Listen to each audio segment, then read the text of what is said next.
Today's guest is Sinclair Armstrong. Sinclair Armstrong! After making his senior debut for Shamrock Rovers at 15 years of age, Sinclair now plays as a centre forward for QPR in the English Championship. An accomplished Irish international, Sinclair is in the current Irish under-21 squad and discusses all things life and football with us today.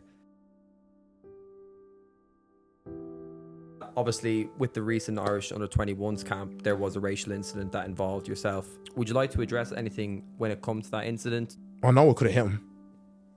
There was no one stopping me from hitting him. Just calm yourself. Do you know what I mean? Like, he's already said what he said. We just walked off.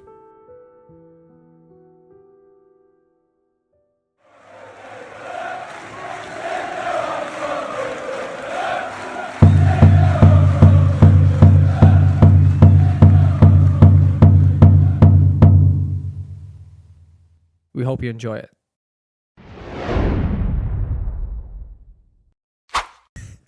Come on! The man of the people, Sinclair. Yes, sir. Hello. How are we? Fantastic. How are you? Not too bad. Thank you for having me. No problem. You were one of the ones we were seeking to get on because you're some man, some character. We love having you around. So, are you nervous, first of all? Actually, quite. I'm nervous. No, that's okay. No, I actually, to be honest with you, I expected that. Everyone we've spoken to who's come on has been like, I'm not looking forward to this at all. And then once you get in 5 minutes, you'll be chilled. So how we always start, easy in, right? Yeah. Couple of quick fire questions, couple of funny ones, they're all kind of whatever. Make of them what you will. Now this is probably the most important. Daily, always his favorite one. You got to rank these three in order, all right? Chocolate, sweets, and crisps. Oh, man. And there's a wrong answer here. Okay. Chocolate, sweets, and crisps. Mm-hmm. Okay, I'm gonna go chocolate first. Yep, good decision. Good pro. Chocolate, sweets, and crisps. I'm gonna go chocolate, crisps, and sweets. I think that's the first. in that order. It is. Normally, it's very clearly chocolate, sweets, crisps, or crisps, sweets, chocolate. It's never really the other way. Mm-hmm. So unique. Fair enough. What's always favorite chocolate? What's your favorite? Oh, for me is Kinder Bueno. Everyone says that. Good. Huh? Top though. Yeah, it's top. Top. They backs that up as well. That's top. Yeah. Cindy, good answer. Okay. Best player you've played against? Oh, man. And they could be like top on the day, you know, when you're playing against them, you're like, wow, he's on fire. Or is it just like a top player who's had a fantastic career? Oh, that's a good question. You can give a short list as well if there's a couple of players sticking out. I think Zaha. Oh, wow, that's a good one. Played him last year, pre-season, and oh my God, he was so fast. He was so strong. I think he scored twice, actually. Got the second ball, got out of his feet, whipped the top bins.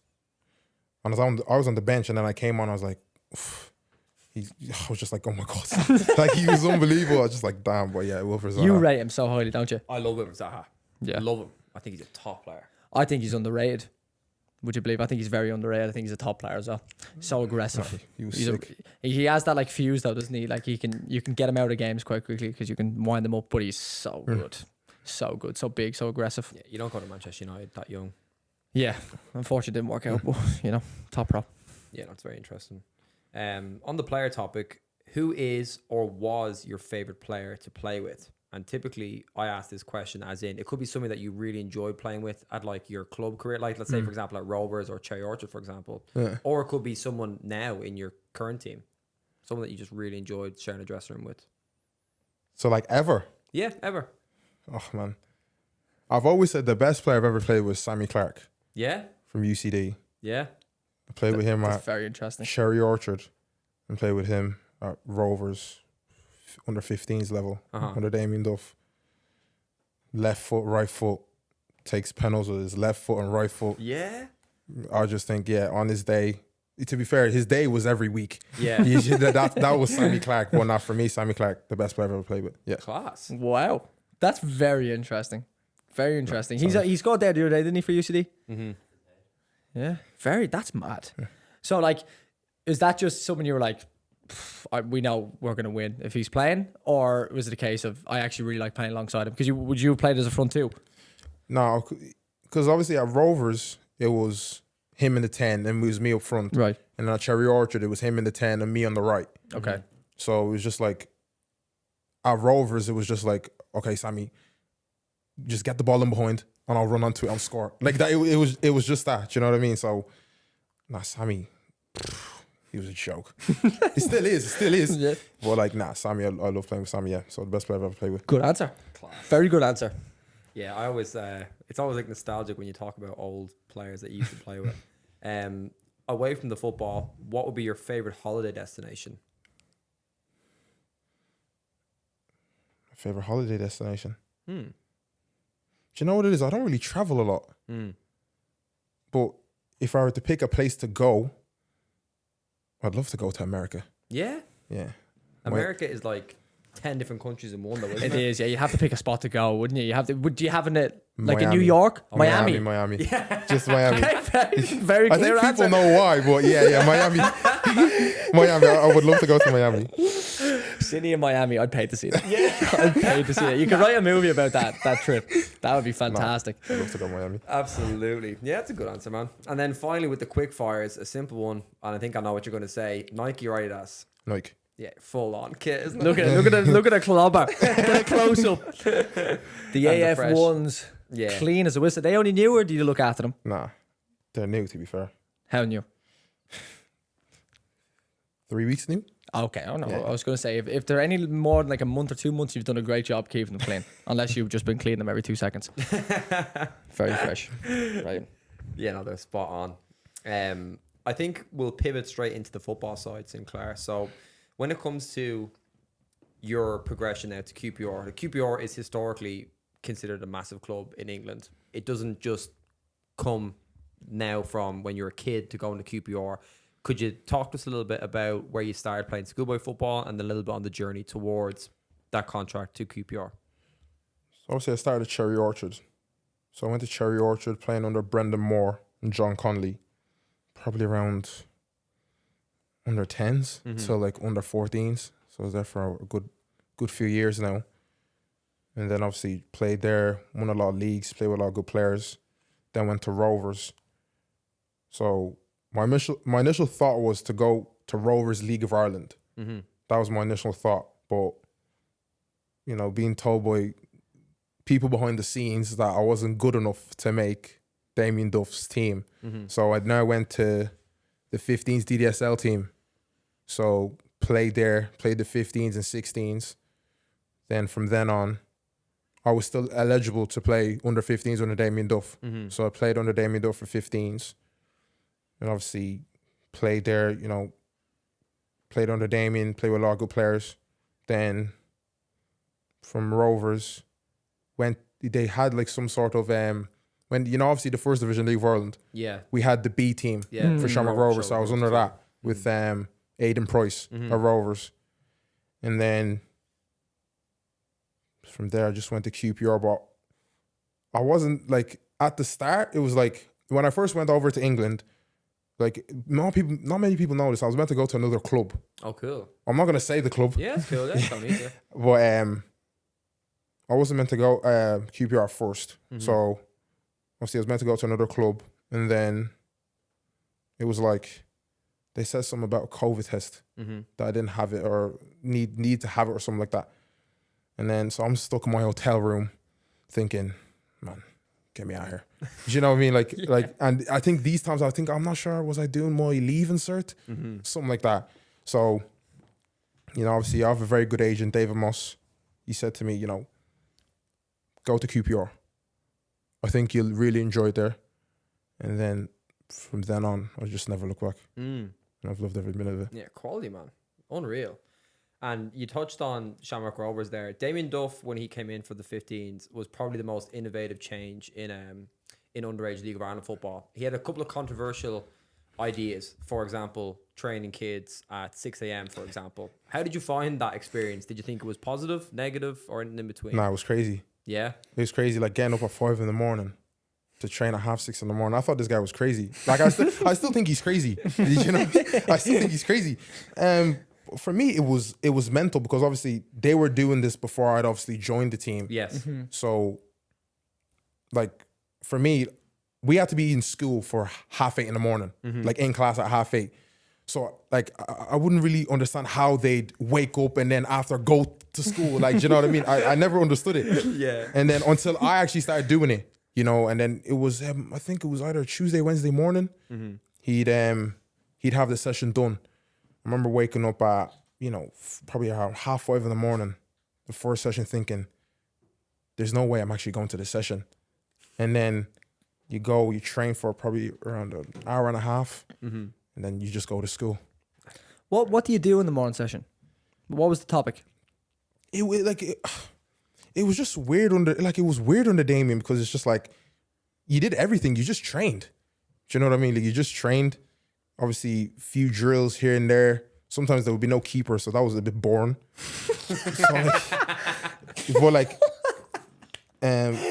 Yeah, like I'm being honest. Like sometimes there was just no keeper, and then What were the keepers doing in bed? I think the keepers were in bed or they just wanted to go to school. So sometimes training was just like, you kind of contemplate whether to go training. Like, do you know what I mean? I'd be texting like the keepers, yo, you going training?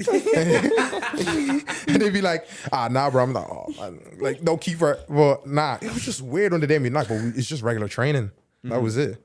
That's mad, isn't it? It is. It's very funny. And I was listening to an interview with Damien Duff on the 1895 podcast, which is like Shell's podcast, right? And he was talking about pressing, and he mentioned you in it, right? You're saying that with Rovers, because of your power and your speed, he said they used to press with you in the middle of the pitch, and wherever the ball went, you were just allowed go help or let her and press it. And I was thinking, geez, are they like putting Sinclair in the middle of a training pitch and just saying, go? Yeah, silly chase that.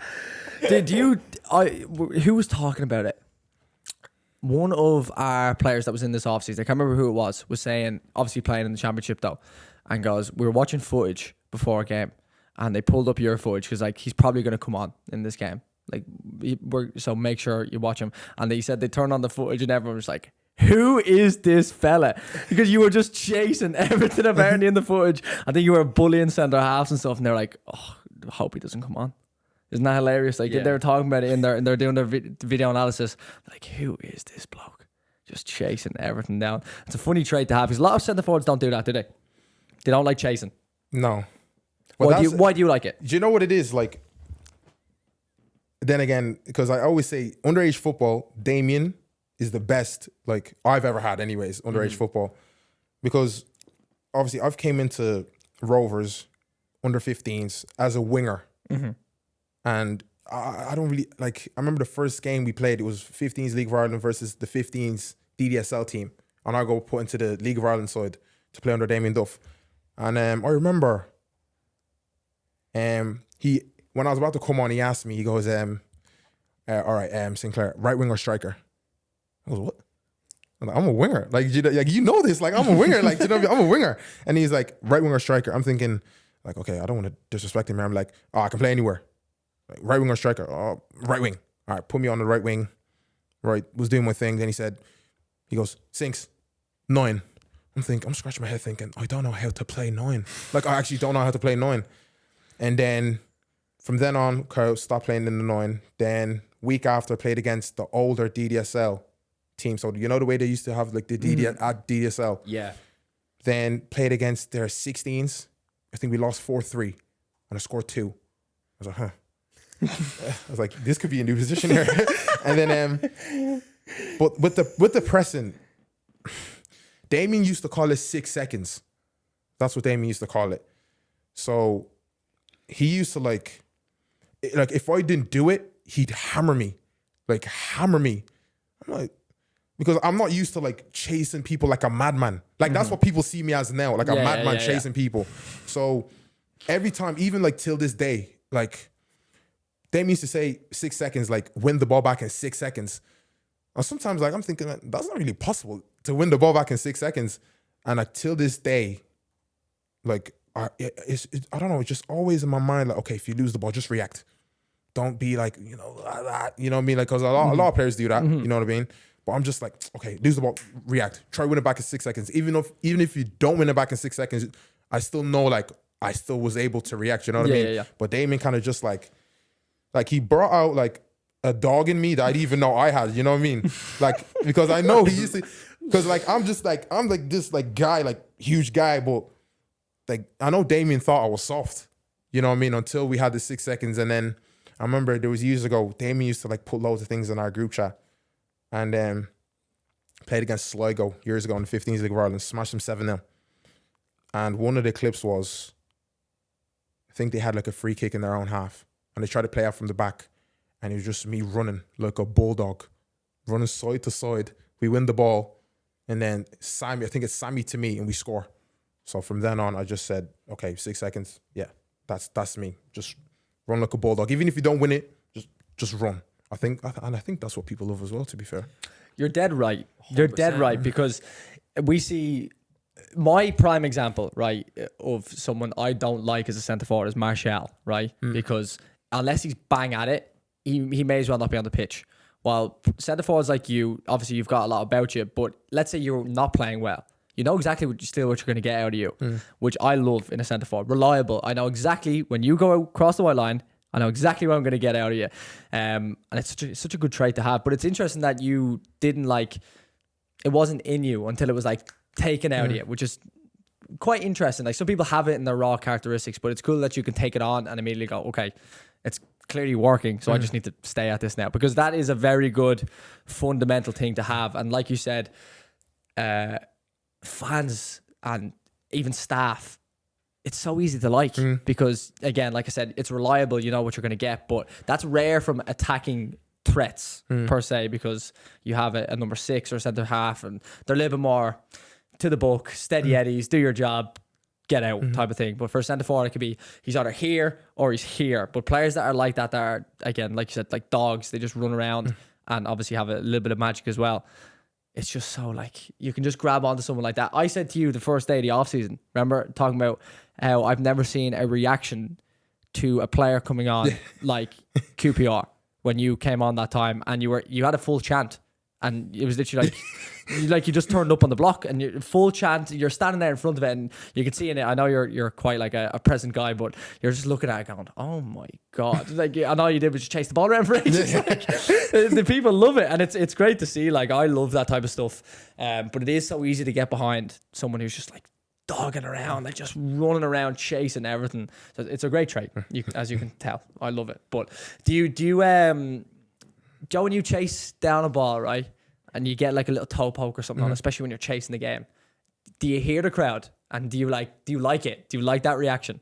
Yeah, I love it because it gets me going every single time. Do you know what I mean? So, it's for me. It's just like, I think hard work is just something like I just love it. Do you know what I mean? Like, I love to work. I love to play football.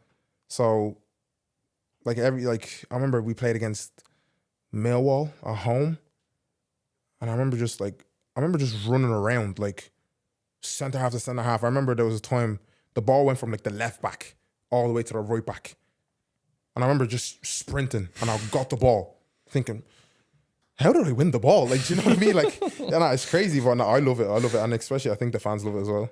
Yeah, absolutely. Oh yeah, it's definitely something Morgan appreciates in centre forwards. I think the first thing that Morgan looks at a player when they come into the off season is not even just the technical aspects. Is when he's looking at footage, is like, are they a dog? Like, what are they doing off the ball all the time? It's definitely something that you buy into. But actually, this is one of the questions that we had pre-prepared, because I definitely find him fascinating. I think Gary does as well.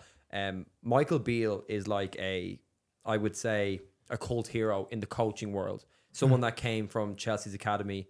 Definitely somebody that has ingrained a lot of, let's say, popular philosophy. What was it like working under somebody like Michael Beal? And could you tell us a little bit about his influence on you as a player? I think, obviously Mick Beal came in 2022 preseason. So I think Mick Beal was very hands-on. Do you know what I mean? He had I think he brought in 2 people with him. So an assistant coach and a guy who does like all the set pieces. I forgot the names actually. But yeah, Mick Beal was very hands-on. And I think his man management was very, very underrated as well. Sometimes you just come into his office. Like I'm a guy, like I get like nervous at times. Do you know what I mean? Like it's weird. Like I get nervous. Like he'd let's say he'd ask like one of the like, I don't know, strength condition people to like come in and change, and they call me. I'm thinking, oh yeah, the gaffer wants you. I'm thinking, when like you're in school and you're thinking, it's like going to like the principal's office. You know what I mean? I'm thinking, man, you're thinking like, man, did I do anything wrong? Like, you know what I mean? But he was just like, he was a very good coach. I'm not gonna lie about that. You know what I mean? Like he was a very good coach, very hands on, and obviously he left. And yeah, that was it. Of course it was probably at the time it did hurt. Because obviously knowing where we were with him, for him just to kind of just leave after saying I can't leave the ship and whatnot. But I'm not going to get into that. Do you know what I mean? But nah, yeah, he was a good coach. Yeah, it's someone that I definitely looked up to. And I think when we started working with the likes of you and even Conor Masson had him at Liverpool and also QPR, I was thinking, geez, it's crazy now that like we're working with players that are like one step away from people that like I've studied for years, for example. Like I was watching his videos when I was, your age, man. I'd say even younger potentially, which is crazy. When you're working with a coach or a manager, what's something that you value? What's something that you really like in a coach or a manager? And they just push me. Yeah. I feel like, I don't know what it is. I feel like I just like coaches that just put me in check. Do you know what I mean? Like that make me feel like unease. Do you know what I mean? Because sometimes I need that. Do you know what I mean? Maybe sometimes last season, if I'm being honest, maybe I got, a bit too comfortable. Do you know what I mean? Knowing like, I wouldn't say knowing I was going to be in the squad every week, but that's what I thought, like thinking, okay, yeah, I'm going to be in the squad every week. And then when I wasn't in the squad, it was like, kind of got me like, oh, damn, like, what am I doing wrong? Do you know what I mean? And then you get told by the coach, okay, this is what you need to do. I'm okay, I'm on that. Do you know what I mean? So it's just like, yeah, just if you can put me in check, yeah, I just know, yeah, okay, this is what I got to do. Yeah, okay, I'm going to do it for you. Do you seek that? And what I mean by that is, will you actively go to gaffers after they either leave you out or you feel like you're out of favour and you ask them to communicate with you, okay, what am I doing wrong? Or do you prefer a more hands-on approach where they go straight to you and tell you, this is why you're not doing X, Y, Z? It's weird to kind of answer this because it's like, obviously, okay, we had, 3 gaffers last season. And, at times I was playing under Beal. And then sometimes I was left out. And there was a reason, why I was left out. And then, obviously, the second gaffer came in, Neil Churchley. And then sometimes I remember we played Preston away. We won 1-0. And then, sometimes I was just left out of the squad. Do you know what I mean? So it kind of, I think from then on, I think that's when I was like, I kind of got a bit comfortable thinking, maybe, I'm going to be in the squad. And then it was like, oh, no, you're not always going to be in the squad. And it kind of was like a little kick up the backside for me, and obviously, I communicate with him. I went to him, I was like, okay, is there anything I need to work on to get into the squad? You know what I mean? Because I felt I was in training. I felt like I was trying to do everything right, to impress him to get in the squad. And, it wasn't happening. And obviously, he said what he said. And obviously, that January, I felt like maybe I needed a little bit more experience to go out on loan. And obviously that was something that was going to happen. And then obviously, things changed. And then obviously, start playing a little bit again. But yeah, really, yeah. Yeah, nice. You went out on loan. This was in, what year was this, G? You went out on loan? On loan? Yeah. With the recent loan moves? Yeah. Last year, if I'm not mistaken. Was it last year? Yeah. It was the previous year. You were in Mansfield, is that correct? And Torquay. No, Torquay's. Yeah. Torquay and Aldershot. Aldershot, sorry. Yeah. My bad. Yeah, Aldershot, yeah. When you initially went out on loan, how did you find the experience? Because obviously, had you been on a previous loan, so prior to your first one, did you feel like, I feel a little bit uncomfortable going to a new club? Or was it more of a case of, I'm going to go and I'm really eager to impress and play? I think obviously Torquay was my first loan, and I think I was 3-4 hours away from London. Right. So I was away from everything. Mm-hmm. Do you know what I mean? Away from teammates, friends, whatever. So it's just like kind of like a new beginning, really. So, you know, I went there to obviously impress and to play as many games as possible, and get somewhat experience. Do you know what I mean? And then obviously went to Aldershot. That was the second National League loan, and played like 2 games for them, scored 2 goals. Just drop that in there. That was a loan over. Yeah, according to this, 11 games in the National League, 4 goals from Torquay and the Aldershot one. Yeah. In Not a bad 17, return. Yeah, it is a great return. Not a bad return at all, Cinny. One thing on the loans, that just on the topic of loans, in that interview that I listened to on YouTube that QPR done with you, you said that dealing with crowds is one thing that loans taught you. So dealing with like crowds of 11,000 people. For example, I think the example that you use is when you played Wrexham, it was 11,000 people. Yeah. What is the most intimidating thing about crowds? I think obviously they didn't get into your head. Yeah. Yeah. Because I'm one, let's say, because obviously when I went to Torquay, I obviously knew I was going to be playing like in front of like loads of people. Like obviously when I played, the first game I played for Torquay was against Kings Lynn. That was my first game in National League with Torquay. Obviously playing in front of a big crowd at home. And obviously I loved it. Then second game, Wrexham. I'm thinking, damn. And this is when they got the takeover. So under under Ryan Reynolds. I remember we're warming up, and I'm thinking, okay, maybe that many people are not coming today. And then I remember we go in before the game, cool, team talk, whatnot. Now we're coming out. I remember coming out. I'm the last one to leave. I remember looking to my left, seeing Ryan Reynolds. I'm thinking, like I'm thinking, like I don't know what's going on. Do you know what I mean? And then I found out after it was a takeover. Do you know what I mean? What is going on? And then I'm thinking, like, what the hell? Like I'm thinking, like the first thing I think of was Deadpool. Like, yo, this guy was in Deadpool. and then I remember walking out, and obviously our fans was to the left, just to the left. And I remember just looking out. I remember just looking at like they had like one stand like here. The whole stand was packed. I'm thinking, looking behind me, looking in the sky, thinking like, oh wow, this is a crowd. This is a crowd. And then when I say the pressure of dealing with crowds, small things like, when they talk, because like, don't get me wrong, I like to talk as well. Like I'll give a little bit back. You know what I mean? Well, I think from then on it was just like, I feel like some people just like, they talk to obviously get in your head, but I think sometimes it's just like you're kind of better than what they expected, if you know what I mean. Like I remember getting it when last season we played Millwall, and in the first half I was that's the truth. Like I'm honest. Like in the first half, I felt like I was the best player on the pitch. Like I was just everywhere. I was getting the ball. I felt like I was a winger, but I was a striker on the day. Like I'm getting the ball. I'm just taking on people, and I remember, I think I crossed the ball in the box and they went out for a corner.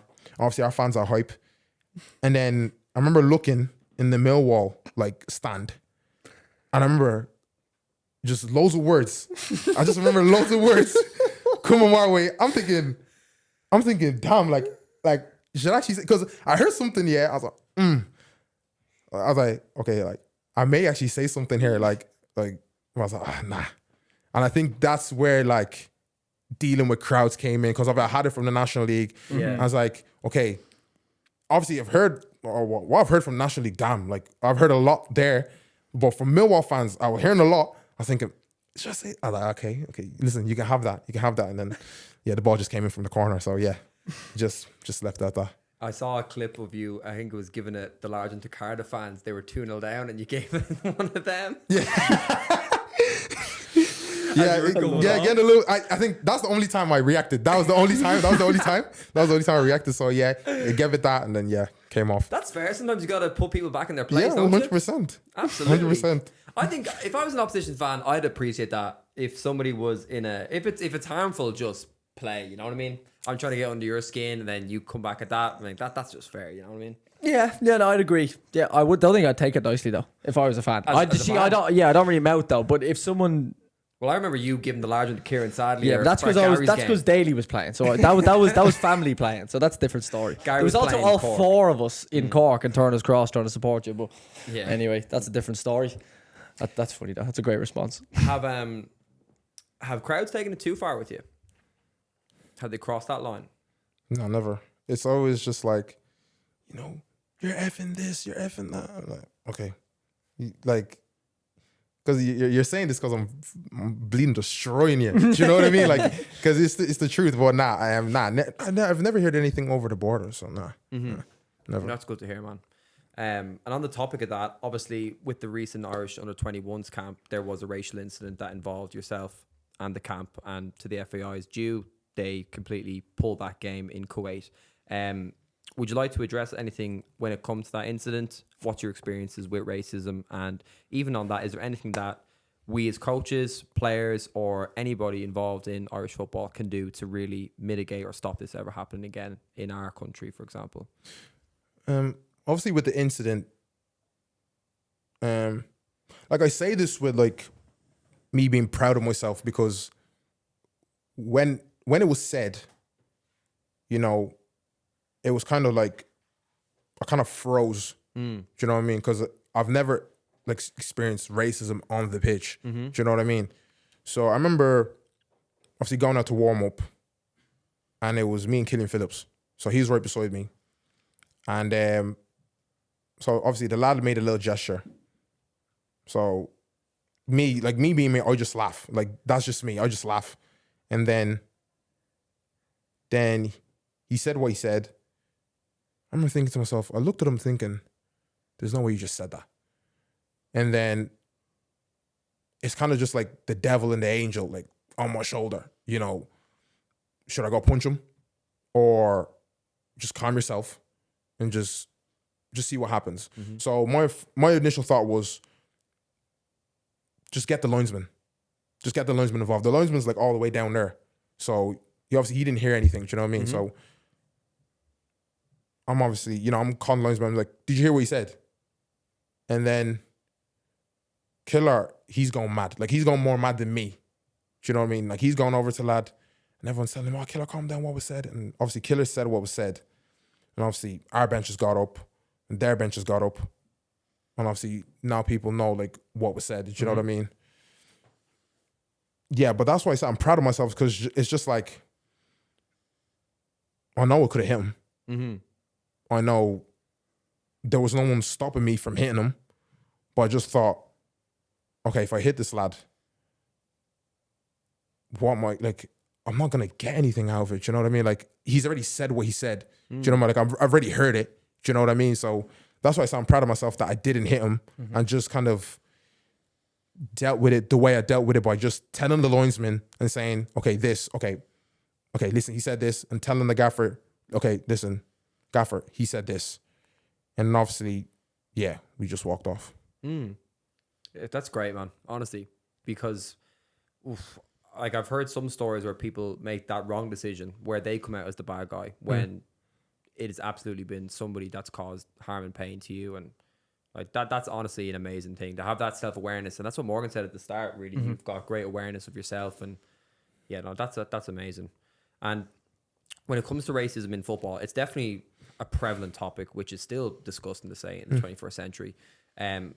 What do you think will be correct ways to make sure things like this don't happen? Is the answer in education? Is the answer in anything that you think? Well, obviously education, 100%, because in my opinion, I don't think anyone is born racist. I don't think you either hear it from a family member or you hear from the street. Do you know what I mean? Like, you know, obviously I've grown up, obviously I've grown up in Clondalkin. Do you know what I mean? I've obviously heard stuff around. Do you know what I mean?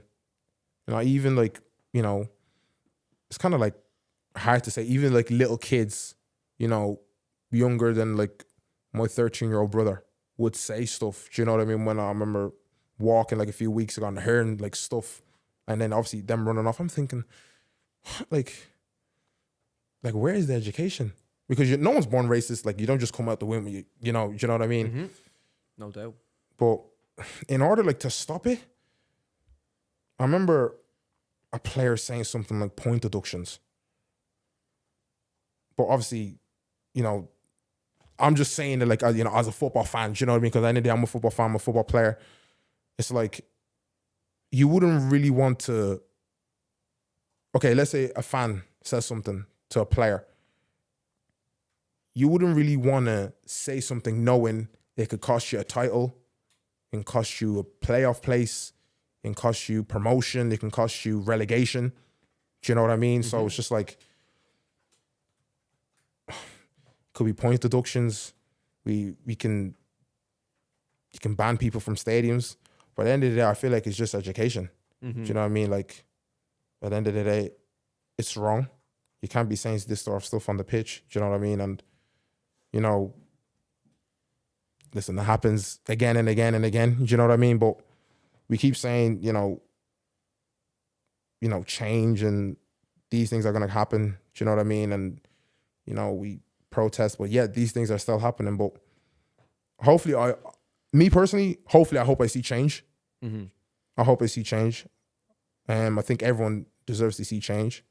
You know, I know a lot of people do get tired about talking about racism, but imagine us black people still experiencing it. Do you know what I mean? And we have to talk about it. Do you know what I mean? So, yeah, I feel like, yeah, hopefully we do see change. Mm-hmm. Yeah, beautiful, man. And again, just even from a football fan perspective and being Irish and seeing the 21s come off, to me, you know, that is a win for society. So honestly, we appreciate that, and I'm sorry you had to go through that. No, it's all good. Very well spoken. Very good. No, absolutely. And even just pivoting away and from the importance of that, when it comes to working with an Irish camp in 21s, and if I'm not mistaken, you're capped the 17s, 19s, and 21s. What would be the major differences between an international camp versus the club environment? That's a good question. Kilos around. That's a problem. Kilos around. I feel like in international camp, load of meetings. Yeah. Load of meetings.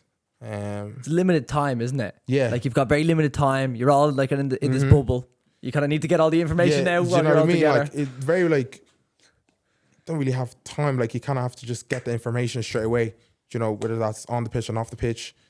Yeah, a load of meetings. You don't really, I think the max time you kind of have to yourself is probably like 2-3 hours, something like that.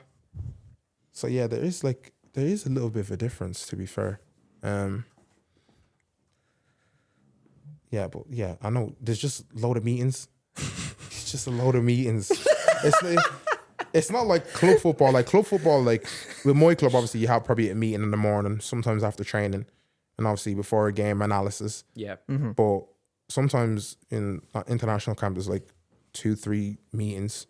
You'll have like, I don't know, sometimes like before training, and then you'll have another one, and then you'll have another one, and then it's like damn. And is that always with the full team, or do you go into units? Always with the full team.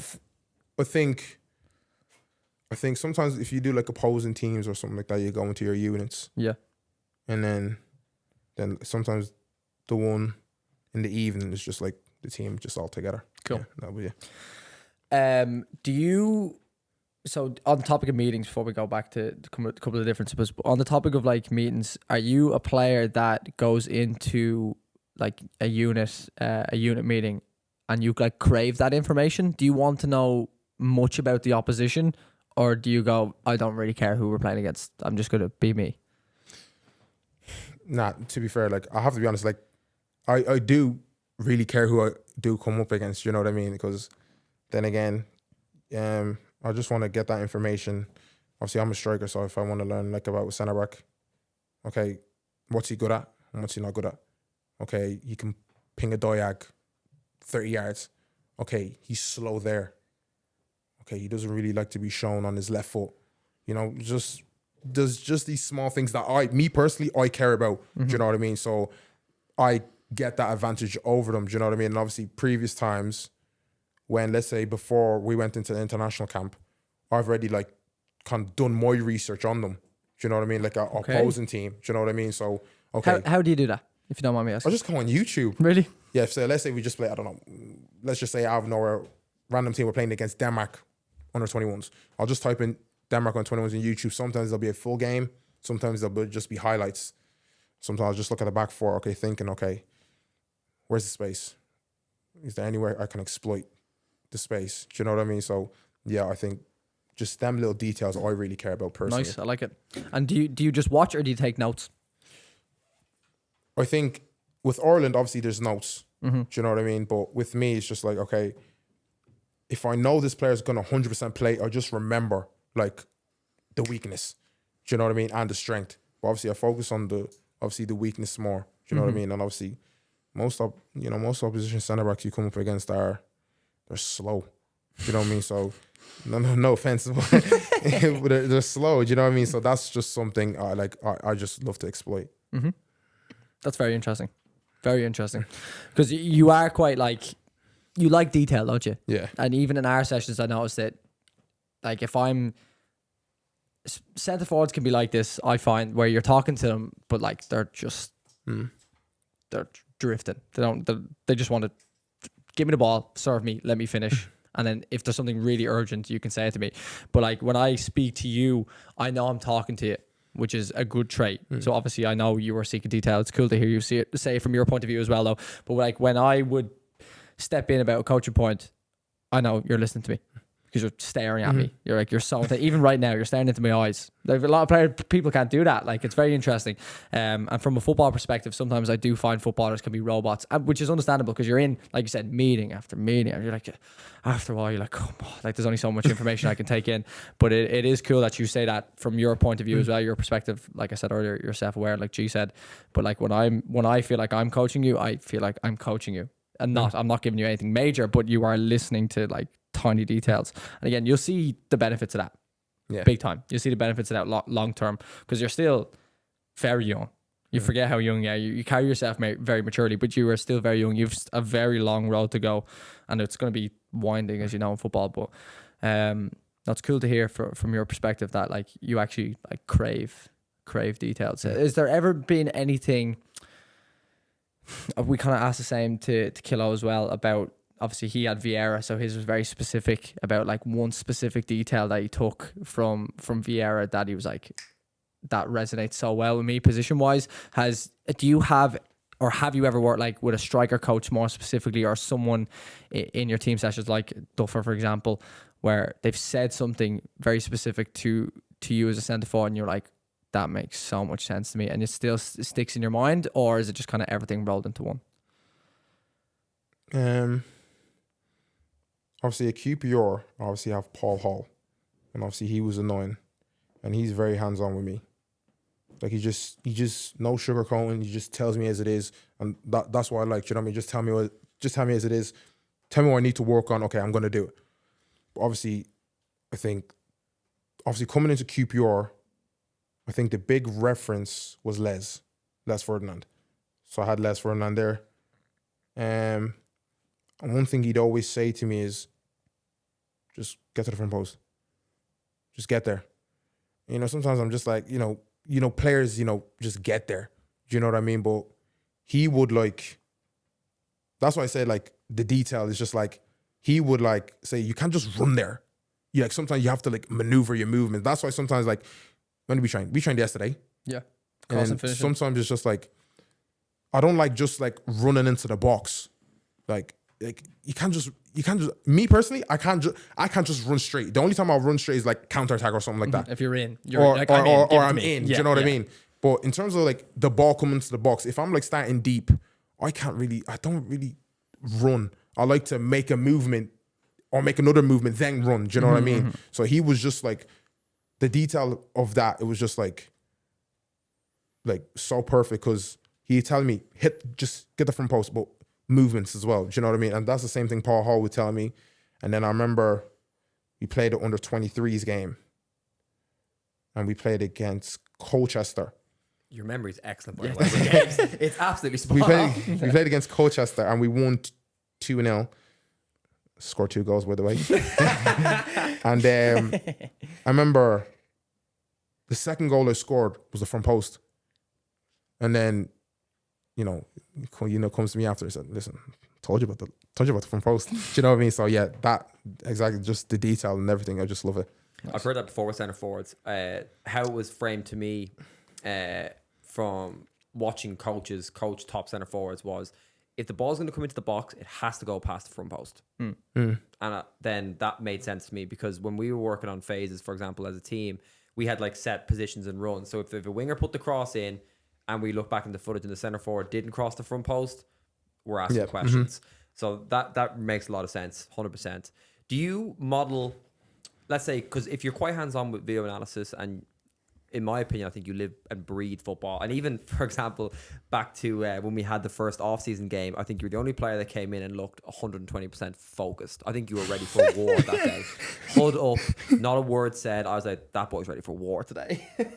So a guy that's obsessed. Do you watch other centre forwards, let's say, for example, like a Haaland, and take notes, clips, ideas, or nuggets from those sorts of players? 100%. Yeah. Haaland. Like today's game, obviously, I kind of like to base my game off Haaland, Mbappe, Kane, Ivan Toney, who else? Jesus, Colomwani, Marcus Thuram. All these players. But I think the number one for me, if you were to ask me who the best striker in the world is, I say Haaland. Just everything. I remember watching his, he did a thing with Rio Ferdinand. I think they call it Between the Lines. I'm not sure what they call it. And obviously he was just talking and like, they're obviously going through his goals. And like, I'm actually going to say this. What pisses me off sometimes is like when people say, oh, he scored 3 tap-ins. I don't like that. I'm with you. I really don't like that, because it's just like there's so much more to like how we got there. Like how do you get there? Do you know what I mean? Like, so like if you look at the Leipzig game when they won 7-0? Yeah. Like, and he scores 5 goals. People say, oh, he scored 5 tap-ins, but no. I remember, okay, let's say for instance, De Bruyne had the ball, hits the crossbar, and he's just there. Yeah. It was a header, wasn't it? Do you know what I mean? Like that's that. Remember, Paul always used to tell me just crash the goal. Like what we did yesterday. Do you know what I mean? Rebounds, and obviously sometimes I didn't score, but I'm just always alert to the ball. I'm just there. Do you know what I mean? So I think Haaland is just like the biggest reference point to me in terms of, obviously he's a monster. Do you know what I mean? I think he's the best in the world. I think he cares about the little detail that I care about as well. I think one thing I actually clocked about him is he's never offside, is he? Yeah, you're dead right. I've never seen him offside. I've not, like me, when I watch him, like obviously when I watch Man City play, obviously I watch him, obviously, whoever's playing, Julian Alvarez, who's also a very good player as well. Top player, yeah. But when I watch Haaland, like, it's like he's just never off. Like as soon as the ball gets to De Bruyne's feet, it's like both of them are like magnets. It's like they just feed off each other. As soon as he gets it, he's just running. He's just never offside. No, I love Haaland, man. Yeah. A generic thing that a lot of people, especially pundits, will say is like, oh, anticipation. So anticipation is very important. But what Haaland has that I haven't seen in a lot of centre forwards for years is understanding, and I think that's different. So, for example, like you said, De Bruyne hits that ball. Similar to, and I was talking to young Charles about this as well, about Rodman in The Last Dance hitting the ball off the backboard and the rim, and he done it like 1,001 times in training just so he could read the flight of it and understand, okay, if Jordan hits it, it's going to have top spin, it's going to have back spin, if he shoots from this corner, it's going to come back this way. So it's like not just seeing it, but as soon as it's left his hand, in this case, he's like, I understand what way this is going to fall. There's plan A, B, C, D, and he's got an answer for all of them. While centre forwards, people just say it generically, he just gets to a spot and sometimes it comes off, sometimes it doesn't. He is looking at the moment De Bruyne hits that, let's say it spins. Okay, it's spinning. That's over the goalkeeper's head. He's off his line. Okay, that's going to hit the crossbar. If it hits the crossbar, it's going to bounce it. And he's That's what he's processing. People might not believe that, but that is 100% what he is processing in those moments. Again, the ones, especially you see where keepers parry across goal and he's just standing at the back post, just tapping it in. He's there for a reason. Yeah. Ronaldo's first goal. Remember I showed you the footage of this the other day? Newcastle. Against Newcastle, right? Yeah. Ronaldo's first goal back in the Premier League, right? Mason Greenwood cuts inside, hits it on his left foot. So the moment Mason shifts it, everyone knows he's going to hit it, right? No one anticipates it. No one understands that when Mason hits it, it always just comes up to down. Do you ever see the way he used to hit a ball? Up to down. Dubravka, I think it was in goals, spills it. Whole back four is like this. Rock solid from Newcastle. They all stand with their hips facing the ball striker, in this case Greenwood. They all turn their head. And as they're all turning their head, Ronaldo's off to the races.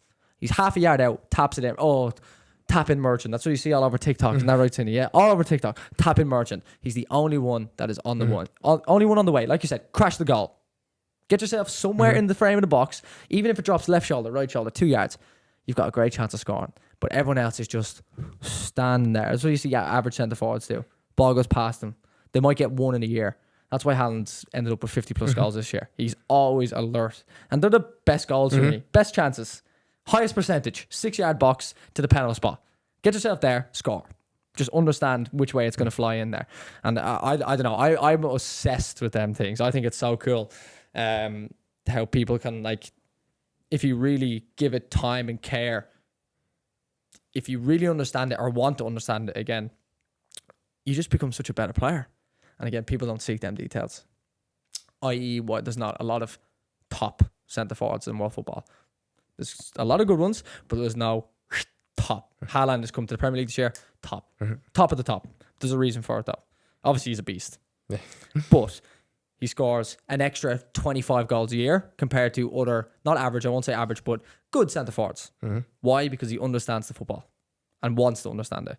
I love that stuff. That's why I went off on a ramble there. But it is very interesting because when you say that, like, crash the goal, that's a good one. I actually use that. I will use that going forward. But I just love it so much. Love it so much. Speaking of going forward, nice little taper in there. We talked about a lot about your schoolboy career, Shamrock Rovers, into QPR. What does the future hold? How far do you think you can go? Oh, man. You know, sometimes when people ask me this question, I'm just like, I don't want to ever, like, jinx my future. Do you know what I mean? But I don't want to, like, jinx my future, but nah. I'll put it this way. 20 years of age, you're with one of the most iconic clubs in England. You're playing under 21s football. You're still 20 years of age. Just turned 20, may I add. You have essentially, as you said, came from a Shamrock Rovers B team, essentially, not even in their League of Ireland squad. Made that into the first team at the second side, and then bang. Who knows what the future can hold? What would you like it to hold? What would be a successful career to you? Oh.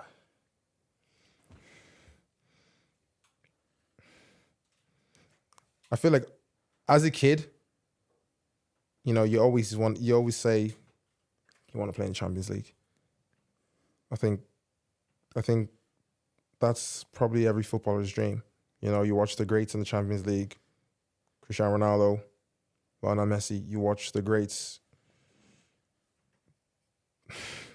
That's obviously. I'm an ambitious person, so that's obviously something I want to do. Do you know what I mean? I want to. At the end of the day, you want to play in these big competitions. I'm not gonna say too much, but what I'm gonna say is, hopefully down the line, hopefully my future's bright. That's all I'm gonna say. As humble as ever, my man. It's okay to keep the cards tight.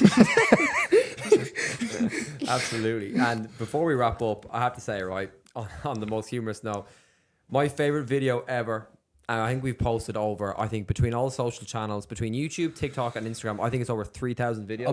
More. Is it? Without a doubt. About 5,000? Without a doubt. My favorite video ever is you and Morgan doing that spin challenge with the football.